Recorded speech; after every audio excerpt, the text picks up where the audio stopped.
Hey everybody, my name is Brandon. Welcome back to Cinefessions, where we talk all things media, and welcome back to the action cam. So you know what that means. It's vlog time, baby. And hopefully the idea is that this is going up on Christmas Eve this year, but fingers crossed, we'll see. These vlogs, I can't tell you how many vlogs I've started and have just died. So hopefully this one makes it to publication. That's the word. Anyway, what I decided to do is I thought it would be fun to watch some Christmas classics, maybe. I don't know if classics is the right term. One of these is a classic for sure. But just some Christmas movies that I've never seen before and share the experience with you guys in vlog form. So it's time for another I Watch 3 vlog. This time it's all Christmas themed. So I'll show you everything I'm about to watch in just a second. But before we get into that, if you have a quick second, go and hit that like button down below. That engagement really does help me out. But with that said, let's not waste any more time at all. Let's dive right into another I Watch 3 vlog.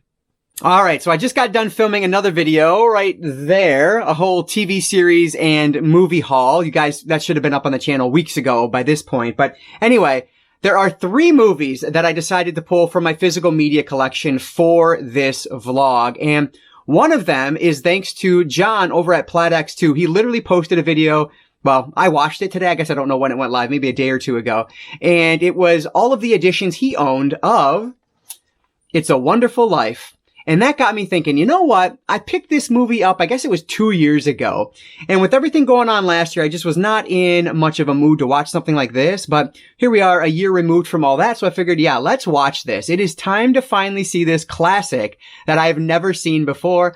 And I have it on 4K, still sealed, because of course it is. But yeah, so this is what I'm going to watch. Well, I don't know what order I'm watching these, but this is one of the 3 I'm going to watch is It's a Wonderful Life. And this is from what year? 1946. And I will do the black and white version. This does have the colorized version as well, but that's on the Blu-ray. The black and white is on the 4K. So that is the route I'm going to go there. Looking forward to checking that out. It has been so long since I've like learned about the movie and wanted to see it. Like I've known about it for as long as I can remember, just haven't gotten to it. So that is movie number 1. And then movie number 2, my brother-in-law, I was talking about this yesterday. My brother-in-law was just talking about how much he hates this movie. And I said, you know what? I need to watch that because I own it. He said, no, you don't. Watch something else instead. But I'm not taking his advice, unfortunately. I am going to watch Love Actually. So this is a cool, like, 10th anniversary edition, which comes with a little Christmas tree ornament on the back there, too, which is interesting. But yeah, I found this one at Big Lots for super cheap. Another movie I've known about for years. Frankly, most people love this movie, which is the reason I bought it, because a lot of people rank it up there as one of the greatest Christmas movies. So it's a rom-com, from what I understand. My brother-in-law was talking a little bit about it yesterday, talking about how some moments were creepy and whatnot. So I'm intrigued. I'm very interested. Let's see what Love Actually is all about. I don't know what year this is from. Is there a date on the back here? No. 2013 maybe? That might be right. Maybe wrong. I don't know. Anyway, Love Actually is going to be the second one. And then let's do something a little bit more in my wheelhouse, if you will. And that is a horror movie. Christmas horror. There are so many good Christmas horror movies. That was actually my first thought was, let's do like a 12 days of Christmas horror. Maybe next year. Didn't work out this year. But instead, I will watch, finally, Krampus. Now, this is another one I've been wanting to see. What year is this? 2016? Yeah, 2016 it looks like. And I absolutely love the director, Michael Dougherty. He did Trick or Treat, which is one of my all-time favorite Halloween films. So maybe he directed one of my new favorite Christmas movies. I have no idea, but I've always heard good things. This actually is available on 4K from Scream Factory, but because I hadn't seen it, I decided not to pick it up, and those 4Ks are not cheap. So I decided to stick with the Blu-ray, which I got for like $5 or $6 from Disc Replay a couple years back. So I'm finally going to watch this one, and I'll be honest, this is the one I'm most excited for, because again, it's a horror movie, which is my favorite. But yeah, I think this is a pretty good set of films. We have a classic, a rom-com, and a horror movie. I mean, what more could one ask for out of their Christmas vlog, I think? So, yeah, I'm excited. It is currently, what is today's date? December 11th. So I don't have a whole lot of time. So I need to get started on these movies. So let's see which one I'm going to watch first. All right. So you're nice and far away, so you can't see my red eyes after watching It's a Wonderful Life. So this was one, I tried watching it with my wife the other night, and she said it would literally be the most boring thing ever. So she was uninterested, which, her loss. in my book. But yeah, so this is a movie, obviously you kind of know some things about a movie like this going into it where, you know, when an angel or when a bell rings, an angel gets its wings, and you've seen the moment where James Stewart is kind of running down the street screaming Merry Christmas to everyone. Those are just kind of parts of pop culture that you can't escape. But outside of that, I really didn't know what this movie was about. And I love that going into a film. So I looked at the back and I saw the runtime and I was like 130 minutes, so 2 hours and 10 minutes. And I was like, oh man, I didn't realize this movie was so long. Actually, Love Actually is also like about the same length. So they're both pretty long, but man, I'm so glad I finally watched this. Basically, with It's a Wonderful Life, you probably know what it's about, but we're following George Bailey. It's essentially the life of George Bailey, really. They do flashbacks from when he's a child all the way up through kind of where he is now. And he's running his father's business, what's it called? Bank and loan company. And something goes awry. And so he's desperate, basically. And it talks about it in the synopsis here, where he meets a kindly angel, Clarence. And that doesn't actually come in until like the very end of the movie. Maybe about an hour left in the film, somewhere around there where that aspect comes in. So that's like the second half of the movie. But the first half is just Frank Capra, the director, just spends the time building up who George is as a human being, kind of why he's doing why he's making the choices that he's making.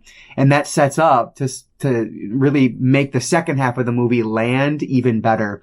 So I've heard this movie described as depressing. John over at Platex 2, he says it's a movie that's, for him, filled with hope. And I get where both camps are coming from. For me, It's a Wonderful Life is really a movie about sacrifice and about karma and community. George consistently puts what he wants to do aside because he knows what the right thing to do is in the situation, or at least what he feels is the right thing to do in each situation that we encounter with him. And it's always the selfless option that he chooses. And it's beautiful to watch it all unfold. And then with the moments at the end, it's just such a, heartwarming and wonderful film. The acting in this is phenomenal. I know I've seen James Stewart in films before, but he almost felt like a revelation to me in this. It's just so wonderful. It's such a naturalistic acting from him too, which a film, of this age, you don't always think that when you're watching something, that was from this era. 1946 is when this is from. And it felt so naturalistic. He was almost stumbling over lines at points, which again, just kind of led to that naturalism of the whole thing. It just felt so real throughout the entire thing. And then alongside him was Donna Reed, who is just stunning in this in every regard. There are moments where George Bailey is kind of being a villain, I guess I want to say, or doing things that you don't normally see the hero in your movie do, the way he's treating people in different scenarios. But they're always in heightened moments where, you're not always putting your best foot forward. So it's understandable. And again, it just leads up to the ending so well and makes it hit home so powerfully. It just feels like a multi-layered film in so many ways, when it doesn't necessarily have to be. The other thing I loved about this was some of the shots in here. Like, we're watching a drama, literally a story of this guy's life. And there are shots in this which almost feel like they're out of maybe like a film noir, like a thriller of some sort. I will mention I watched the black and white version. And I loved that about this because Capra, I'm very interested to see what else Capra did. I don't know that I've ever seen another Capra film, but I want to see more because there's very clearly more to his cinematography and what he's able to do with the camera than, maybe just a standard drama. And so that was awesome to see as well. It's like I said, it's just multi-layered, multifaceted film that was stunning in every way. I wasn't sure if I would like this one at all. Frankly, I thought I'd be on the depressing side. And as things were going on, I'm like, man, this is depressing. And yeah, there are moments in here, the kind of the milestones that we're seeing in George's life are the major ones that most of them, they might be depressing to someone on the outside, but he's always making the choice. He's always making the selfless choice. And just to watch that come full circle and just, like I said, it's a movie about sacrifice and it's a movie about karma. and the community around him, and the way that that all comes full circle is just incredible. George Bailey is an amazing character, and James Stewart plays him absolutely flawlessly. I loved him, and I can't say enough about Donna Reed also. She was so brilliant in this as the, I don't want to say foil, but like as, you know, kind of just that counterpart to James Stewart's role. I was laughing throughout this a lot more than I expected. I was just smiling because it made me happy. Even when you get to like the dramatic elements and when it turns into like a Christmas Carol, right? With the ghost of Christmas, Christmas future, past, whatever it is. Even when it gets to those moments, there were still bits of levity where I was laughing in between. Like there would be this strong thing happen and then a character would make a joke or say something that was just humorous to me. So I would start laughing. Just an excellent mix of that drama with the comedy. Never felt forced ever. The acting is brilliant. The direction was incredible. I think this, I have to look through my list, but this might be the first 5-star film I've watched in 2023 as a first time viewing anyway. And it's crazy that it comes in this vlog here at the end of the year, but this was a beautiful film. I absolutely loved it. If you've not seen it, you're missing out. I'm going to put up the digital code on the screen here at some point. So hopefully someone that hasn't seen it can watch it, or someone that loves it can watch it again. I'm very intrigued to see what it's like in color, but this is a beautiful movie. The 4K looks stunning. This is a beautiful film. John was absolutely right. Like, this is a movie everyone should see. I can see why he's so enamored by it. So I'm so glad I finally watched this. I already said it, but I'm giving It's a Wonderful Life from 1946, 5 out of 5 stars. Cannot wait to revisit this one. This is like the type of movie where when my kids get older, like I want them to see this because just the message throughout is so strong, so powerful, and from my perspective, so right. And I love it.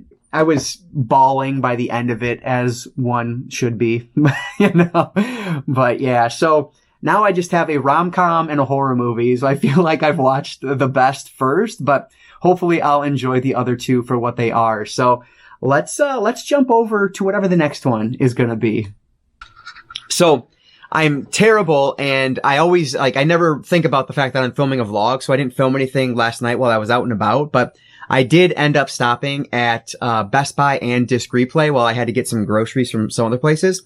And so I wanted to share with you guys what I ended up getting. Now, my December haul video is going to be really light because I'm not getting a ton of stuff this month, but these I did pick up. I'll start with this one. So this is the one I grabbed from Disc Replay, and I have this idea in my head that I don't know if it's going to come to fruition or not, but I ended up picking up Terminator 2 Judgment Day on 4K. Now, if you know anything about 4K, you know that this is notoriously one of the worst 4K transfers out there. At least that's what it's talked about as. And so my idea, because I was watching a video recently that was talking about like the worst of the 4K transfers. This one was on there. Pirates of the Caribbean is on there, things like that. And so I was thinking, another one I actually just watched recently was Planes, Trains, and Automobiles. I watched that on Thanksgiving. And frankly, I didn't think that one was terrible. So my thought is maybe there's something here where I start watching notoriously bad 4K transfers and see what my take on it is. Like maybe they're a little overrated in terms of how bad they are. Maybe they're actually underrated. They're actually good. I don't know. So I don't know. This was very cheap. This was like $8. So I figured, you know what? Give it a shot. See what it is. And, it's Terminator 2. Frankly, I like the original Terminator better than Terminator 2. That might be sacrilege to many, but I like the first one a lot better. So, and then from there, that was the only thing I grabbed from Disc Replay. But from there, I went over to Best Buy, and they are doing a sale on their 4K steelbooks. They're not the best looking steelbooks, I'll be honest. Like they're the minimalist ones, but they don't look that great. But they're $10. And so there were a few I didn't have. So I ended up picking these up. So first up, I grabbed Cinderella. So by the time this video goes live, this should be going on Christmas Eve. So the sale might be going on, but I'm not 100% sure. So check your local Best Buy. But I grabbed Cinderella because this is one that I was reading recently. It actually was a really great as I have the light on over there, so it's making it glare. But I heard that this one actually is a really good transfer from Disney, which is kind of out of the norm because a lot of the things that Disney does is not that great from what I've been hearing. And so this one is supposed to be actually really well done. So I wanted to grab that one, and I do have that one on Blu-ray, but I didn't have Cars at all. And so I grabbed Cars on 4K. And this is one that I've only seen once, but I liked it for what it was. I have Cars 3 on 4K already, so now I just have to get Cars 2. Unfortunately, they didn't have that. But you know what? I should check on Best Buy's website to see if maybe they have Cars 2 in the Steelbook that I can have shipped. So anyway, I grabbed Cars. You can kind of see these here. They're not the greatest, but I mean, for $10, I'm not too worried about it. And then last but not least, I grabbed Iron Man on 4K. So the last of the Marvel MCU movies that I really needed are Iron Man, except for some of the new ones, but of like the original films were the Iron Man series. And I'm finding that the original Iron Man is becoming a little bit more difficult to find. And so I figured, you know what? Grab this version. It's $10. It's not going to match the other versions I have of the MCU in my collection, but I don't really care all that much anyway. And now I just have to get Iron Man 2 and 3, which those are like $25 on Amazon or Best Buy. I have so many things dinging. I apologize, but those are about $25. So I just need to get them because I don't want them to go like, they're not going to go out of print or anything, but they might disappear. It might be harder to find, so I got to grab those. So Iron Man, Cars, or Cinderella rather, and Cars, along with Terminator. So I've spoiled like half of my December haul for you guys, but whatever, is what it is. Anyway, I'm still fighting with this cough. That's why I keep like awkwardly pausing and like trying to swallow. But anyway, I need to watch the other movies because it is now Tuesday. And Christmas Eve is, Sunday? So I have to get this video, like, done before that. And I've only watched one of the movies so far, which I loved, obviously. So I think I gotta watch Love Actually next because that's, like, the longest one of the two remaining. So, yeah, I'm hoping to do that today, but we'll see where the day takes us. Alright, so a little bit later now, and I got Krampus getting ready to be played up there, but I filmed something right after I finished watching Love Actually last night. But I was kind of rushed, and so I wanted to just kind of give my thoughts on that one again. So, Love Actually, I did end up finishing yesterday, and this was such a weird movie. So, this one's from 2003, of course, and it felt very much of its time, so that was interesting, which I love that era, right? That's when I was in high school, so I love it. But this one's directed by Richard Curtis, and I didn't realize it, but this is basically... If you've seen, it's kind of the British Christmas version of What to Expect When You're Expecting, Valentine's Day, and New Year's Eve. Those are the three I've seen that are exactly like this, where we are following an ensemble cast with different stories throughout that the director switches between each of the stories as the film progresses, and it may or may not kind of connect everything by the end of it a little bit. And that's what Love Actually is. And I didn't have very high expectations coming in. I think I talked about it, but my brother-in-law said he hated it, told me not even to waste my time with it. I get where he's coming from. It's not a great movie. There's a lot here I just didn't like because there's just no real believability to the whole thing whatsoever.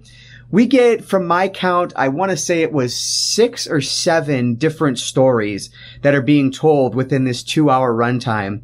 And it is so over the top for the vast majority of them that it just takes it out of the realm of believability. There are a couple, though, that I genuinely enjoyed. The one I connected most with was Alan Arkin and Emma Thompson. I was right. Okay. Emma Thompson and Alan Arkin were excellent together. There's a story. They are a married couple. They have 2 kids, which is probably why it was the one that I connected to most because I'm married with 2 children. But he is the boss somewhere. I don't even know really what he does. But his secretary is like flirting with him hardcore, and finally at the Christmas party, like basically just tells him, "I'm yours," like to do what you want. So it's the story of, is he going to cheat on his wife? Is he going to ruin this family that he's built up for the secretary, or what's going to happen? And I thought that was really interesting. I loved some of the different beats it hit as it went through.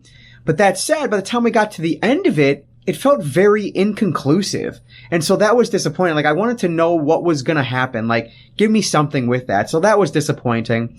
And then there's the one that my brother-in-law called Creepy, which, first off, I had no idea whatsoever that Rick Grimes from The Walking Dead was actually a British actor. Blew my mind. Had no clue whatsoever, but he plays in that. He's the quote-unquote creepy guy. And he's with his best friend who's just getting married to Keira Knightley's character. But he's obsessed with Keira Knightley's character and in love with her. And so that story is weird and has absolutely no conclusion to it whatsoever. And talk about one-note characters with Keira Knightley. She's capable of a lot more than what she does here, but she is just one note the entire time. That whole story kind of broke my brain a little bit because it just doesn't make much sense at all. By the end of it, there's an homage to Say Anything, and it's just, that's it. Like, it doesn't really go anywhere from there. You don't even know what Keira Knightley's character is thinking or feeling. It's just so useless, I guess. It's so weird to me. And then there's a story of this guy who wants to go to America to find a girlfriend, and that's just so over the top and ridiculous. But it does bring in Shannon Elizabeth, who is at this time the king of, like, the final boss of attractive women of that era. So I thought that was really fun to see. And they're obviously playing that up on purpose. That's intentional. There's another story with Bill Nighy playing this, like, old rock star who is trying to get the #1 hit again for Christmas. And so he remakes one of his songs, and there's no real emotional arc to that per se, but I enjoyed it because I think Bill Nighy was excellent as that character. He's kind of this, like, creepy old man rock star. That was pretty fun to watch. I liked that. But one thing I thought was just terrible was Hugh Grant. His character, he plays the prime minister, but he was the most uncharismatic prime minister character that you could ever imagine. So I thought that was just terribly cast. I think if him and Liam Neeson's character, Liam Neeson was playing a guy whose wife dies at the beginning of the movie, and he's raising his stepson, and the stepson is Newt from the Maze Runner. That's the thing. I'm completely all over the place again, but this cast is excellent. There's so many big names, and so many of them just don't feel like they're doing much of anything. And kind of the case, Liam Neeson, I feel like, get back to my original point, if Hugh Grant and Liam Neeson's characters were swapped, if Liam Neeson was playing the prime minister and vice versa, I feel like that would have been better casting. Because Hugh Grant, I thought, was just so blasé and bad in this role. I did not like that at all. Just a weird character for a prime minister who's, basically the president, right? Speaking of the president, Billy Bob Thornton plays the president of the United States. That was something I loved and had no idea that would work so well, but he's so sleazy. It just works perfectly. That was hilarious. Yeah, just a lot of really great actors not doing nearly enough to make it worth them being in this movie. So it was not terrible. I laughed at points. I did tear up a little bit by the end of the husband-wife story with Alan Arkin and Emma Thompson. I thought that was great. Laura Linney is in this as well. She has a story with a character who plays I think his name is Raoul from Lost, which I thought was awesome to see. And that story, again, just goes absolutely nowhere. It's just, there's so many stories in here that really have no significance in the grand scheme of things. I don't know. It wasn't what I was hoping. I fall more toward my brother-in-law's side, where it's just not that good of a movie, as opposed to those who think it's a classic. So this is one where I feel like I don't really ever need to see this again. Oh, one thing that was so interesting to me. So this past weekend, my buddy and I went to go see the Eli Roth horror movie, Thanksgiving, which I loved. I figured, I probably shouldn't talk about that one in this vlog because I'm one, talking Christmas, and two, talking non-horror, except for Krampus I will be talking about soon, but it just feels out of place. So anyway, that was awesome.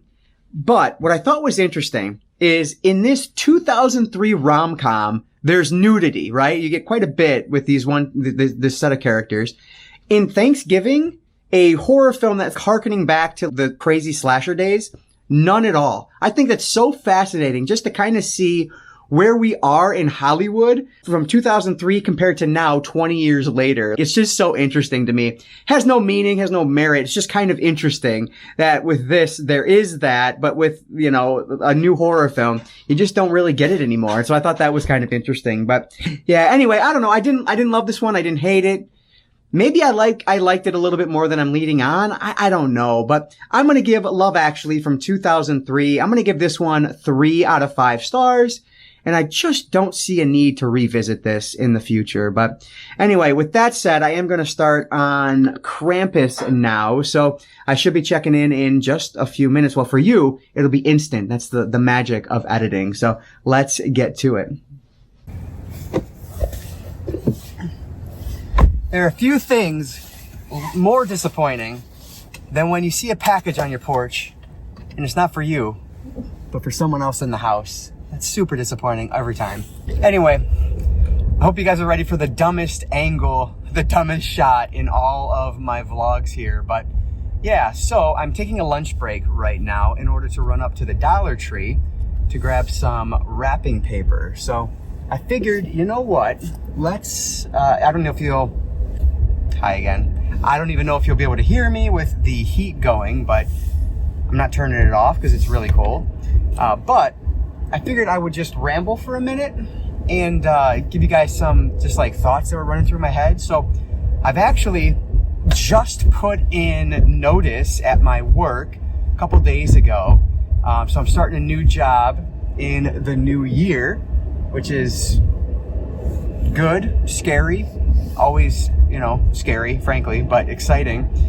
And I've really liked where I've worked currently, but I've only been there about a year and a half, I guess. Yeah, I guess it hasn't even been 2 years. I started there June 2022. And yeah, so then the end of last year, of course, was just chaos for me. And they handled that so well. I was so appreciative of how they were able to handle my situation and the support they provided. So that was great. And then, hang on, let me turn this heat off for a minute. There we go. That's better. And then, of course, after that chaos, I had my son. And so the company was amazing in that they give the father leave just as they would give the mother leave, or, you know, both parents get the same leave, I guess I should say. And so that was great. So I was able to take like 2 full months off at the beginning of 2023, which was amazing to spend time with my newborn. And so I've just respected the company for that. And I've really liked working with my team and things like that. But it is a significantly better opportunity than what I currently have. And so I can't pass it up. But it was, even with the financial end of it being so good, it was still really difficult to make the decision just because I genuinely like what I was doing and who I'm working with and things like that as I pull into the Dollar Tree here. But yeah, so I'm hoping it works out and it's the right decision. But of course, you can never know what's right or wrong until you are knee deep in it and knowing if you like it or not. So yeah, it's been interesting. But anyway, today I told everyone that I was leaving, and of course, everyone is so sweet and nice and, you know, congratulatory and just, I don't know, very, very thoughtful on their comments that they delivered. And so it's just very appreciative and makes you think again. It's like, man, why am I leaving this? But you got to do what's right for the whole family. And this is the move that's right. And so, yeah, that's what I wanted to talk about, I guess, today. But now I'm going to run into the Dollar Tree, and then hopefully either later today or this evening, whatever the case may be, depending on what work might pop up, which that was another reason I decided to leave, is I have a lot of downtime in my current role. And when there's a lot of downtime, the higher ups can look at that as, you know, they can cut the fat. And so that was the other thing. I just feel like this one gives me more job security, which I think is, you know, ultimately the most important thing. So yeah, but hey, you probably don't even care. I don't even know if this will end up in the vlog or not, but I figured I would share some of my thoughts just because it's been on my mind.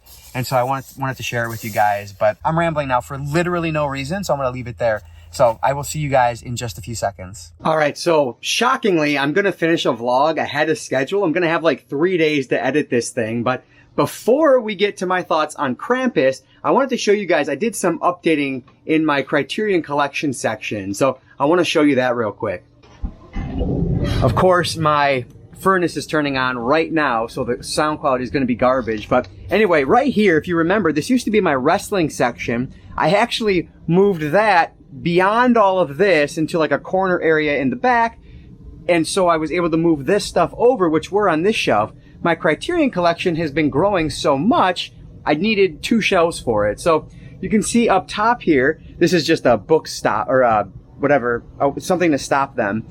You can see all of these here are the DVDs, and then the Blu-rays pick up there, and there's a lot of room for growth still, which is good. But now they take up both sides of, well, both different shelves, I guess. So yeah, I just wanted to share that. So now there is a ton of space in here for things to grow. But like I said, my furnace just kicked in. The audio quality is going to be garbage, so I'm going to have to pick a spot to film so I can give you guys my thoughts on Krampus.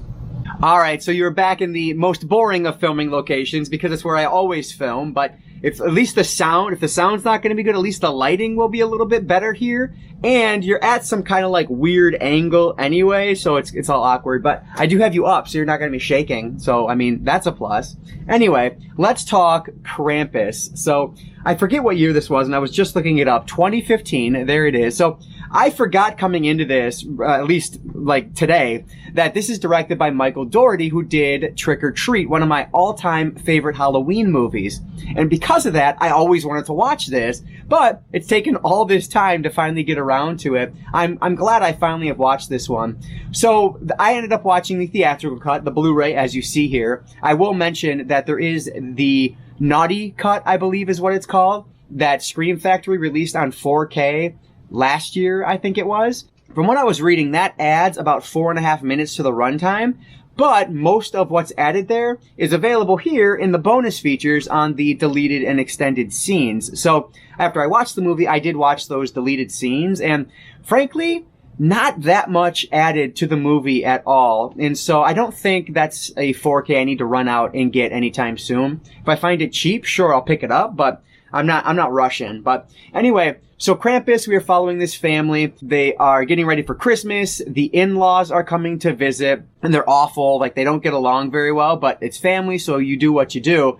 And the little boy ends up getting angry and ripping up his Christmas wish list to Santa and throwing it out his window. Well, that awakens the Krampus spirit, and insert the next morning, Krampus and all of his friends. And so it's, are they going to survive this evil Santa Claus or not? It's exactly what you expected. It's exactly what I expected, at least coming into this. And I will say, this is a good movie, but I had high expectations coming into this one to see how he would tackle the Christmas holiday. Unfortunately, it's not nearly as good as Trick or Treat, in my opinion. I do think it's pretty well done, though. So, what didn't I like about this one? I felt like this didn't go hard enough. It's a PG-13 movie, which I think holds it back a little bit based on what Daugherty is able to do, or Dougherty is able to do. And so that was a little bit disappointing. Even the Krampus itself, by the time you finally get to that reveal and see him in full, he doesn't feel fully realized. It's watching like a fake stiff mask. Like, he barely has any facial movement at all. So I thought that was disappointing. There was a moment where they bring in the elves, and as soon as they said the elves were coming, or whatever they said, I was super excited because I thought, man, this could be genuinely creepy if we decide to do, creepy elves. And so I was really excited about that. Unfortunately, the choice they make with this, they go with these characters wearing ceramic masks, basically. And that was, I don't know, like, not at all what I expected for elves. They really could have gone with creepy elves, and they just didn't in this case. So I thought that was disappointing. I did like the creepy teddy bear that they have in there, and like the gingerbread men. They were fun. One thing I think Daugherty does very well is mixing comedy with horror. He does that in Trick or Treat excellently, and he does that well here. So I was definitely laughing throughout moments of this, and so I definitely enjoyed that aspect of it. But I don't know, like, it's a good enough story for what they're doing here. Really, it's all about the Krampus, but they don't go for it as much as I was really hoping that they would. They kind of hold back the reveal of our main, titular character for so long that it's like, once he gets there, how could he possibly live up to the expectations? But I don't know, he doesn't really, regardless. It's cool, but it's not as scary as I was hoping it was going to be, I guess, is my problem with it. So, not a bad movie by any stretch. I'm still giving it 3.5 out of 5 stars. Like, I think it's a good movie. I wanted more from it, being that this is from the director of Trick or Treat. So, yeah, it's a good one. I'm glad I've watched it now, but I don't know. This isn't one that I'll come back to every, Christmas, like Trick or Treat. I revisit that one at least every other Halloween. Like, I love it. So, anyway, that's Krampus. So, that is all of them. So, giving my ranking, I think, is pretty obvious here. Bottom of the barrel is going to be Love Actually. Not a terrible movie, but not that great either. 3 out of 5 stars. And then it'll be Krampus at 3.5 stars. I did like it. I just wanted it to be more. I was really hoping this was like a 4.5 star film, and it's just not that. And then, of course, the masterpiece that I watched for this vlog, It's a Wonderful Life. So good. Oh, I loved this movie. Cannot wait to like talk about this with people now because I loved it so much. So yeah, those were the 3 I picked for this I Watched 3 vlog. And I hope to do a whole lot more of these in the coming new year. But I am so happy that I've been able to finish this one a little bit early, and so I'll have it out to you guys on Christmas Eve. So that said, if you're watching this when this releases, I want to wish you and your family a very Merry Christmas and a Happy Holiday and a Happy New Year, because I think, in my head anyway, I'm going to take off this next week here. So the week between Christmas and New Year's, just to spend the time with the family. As I mentioned, if I keep that clip in, I'm starting a new job, the second week of January. So I'm going to take some time and just relax here and, yeah, try not to do a ton of filming and editing while I'm off. But who knows? Maybe that'll change. Maybe I'll film a vlog while I'm off as well. But anyway, that is it, guys. So hopefully you enjoyed this one. I know not everyone likes these vlogs, but I know there are a few of you that really love these and will watch them from start to finish. Even my like hour-and-a-half Halloween vlog. So I appreciate you guys oh so very much. Thank you for that. But that is it, guys. So let me know what you think about these 3 films, and let me know what other Christmas classics I need to watch down in the comments below. I appreciate all of that support down there, so thank you so much for that. But as always, if you guys enjoyed this one, go and hit that like button down below. That engagement really does help me out. And like I always say, I don't just talk movies, I talk all things media. Books, movies, video games, graphic novels, manga. If it's media related, I'm interested in it. And if you are too, you might consider subscribing. One more time, I just want to wish you and yours a very Merry Christmas and a Happy New Year and a Happy Holidays. I hope it is the best one yet. With that said, guys, thank you so much for watching, and I will catch you all next time.